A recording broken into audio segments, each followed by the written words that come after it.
Dimulai dengan cara yang benar, dijalankan dengan cara yang baik, yang insya Allah ini akan dibukakan takdirnya untuk keberhasilan.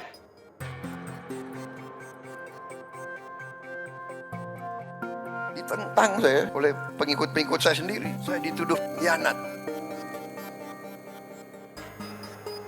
Hadapi ujian berat, konstelasi Cawapres RI berguncang.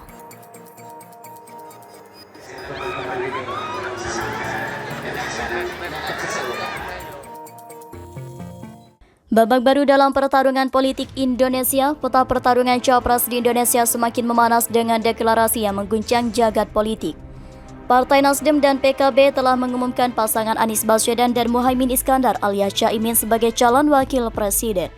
Dengan begitu, konstelasi politik menjelang pemilihan presiden pada 4 Februari mendatang berubah secara dramatis, menjanjikan pertarungan sengit dalam bursa Cawapres. Perubahan dalam perhitungan Cawapres, deklarasi pasangan Anies Caimin telah menggoncang strategi Cawapres. Terutama bagi Prabowo Subianto dan Ganjar Pranowo, Caimin seorang Nahdliyin yang berasal dari Jawa Timur membawa potensi besar untuk mendukung pasangan Anies Muhaimin, merubah dinamika persaingan Cawapres yang tadinya lebih bisa diprediksi. Arief Wijaniago, seorang analis politik, berpendapat bahwa Prabowo dan Ganjar kini harus merubah strategi pilihan Cawapres mereka. Tidak hanya elektabilitas dan logistik, mereka juga harus mencari sosok Cawapres yang mampu menyaingi pengaruh dan basis wilayah yang dimiliki Caimin. Beberapa tokoh politik seperti Yeni Wahid, Khofifah Indar Parawansa, dan Ridwan Kamil juga muncul sebagai kandidat Cawapres yang mungkin mereka dianggap dapat memberikan kekuatan elektoral dan kehadiran di wilayah-wilayah yang saat ini didominasi oleh Anies Caimin. Deddy Kurniasyah, Direktur Eksekutif Indonesia Political Opinion IPO, mengemukakan bahwa Prabowo dan Ganjar perlu memperoleh dukungan dari tokoh Nahdlatul Ulama NU untuk menyamakan peluang menghadapi pasangan Anies Muhaimin.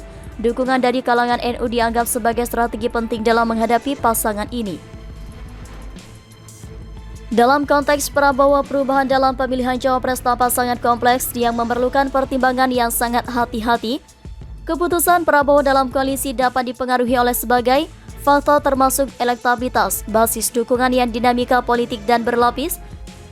Ketua Umum Partai Demokrat Agus Harimurti Yudhoyono AHY juga menghadapi tantangan besar dalam meraih kursi Cawapres. Keluarnya Demokrat dari koalisi perubahan dan narasi politik yang dibangun oleh AHY dapat mempengaruhi daya tariknya sebagai Cawapres. Beberapa pengamat politik menyarankan AHY untuk tidak memasangkan diri sebagai Cawapres. Sebaliknya, mereka menyarankan agar Demokrat mencari peran yang lebih strategis dalam koalisi dengan mempertimbangkan peran yang lebih kecil namun tetap relevan. Pertarungan Cawapres di Indonesia telah menciptakan gejolak dalam politik tanah air. Keputusan akhir mengenai Cawapres akan terus berkembang menjelang pemilihan presiden yang akan datang. Dalam dinamika politik yang selalu berubah, pertarungan Cawapres menjadi salah satu faktor penentu dalam menentukan arah masa depan negara. Kita akan terus menyaksikannya dengan cermat.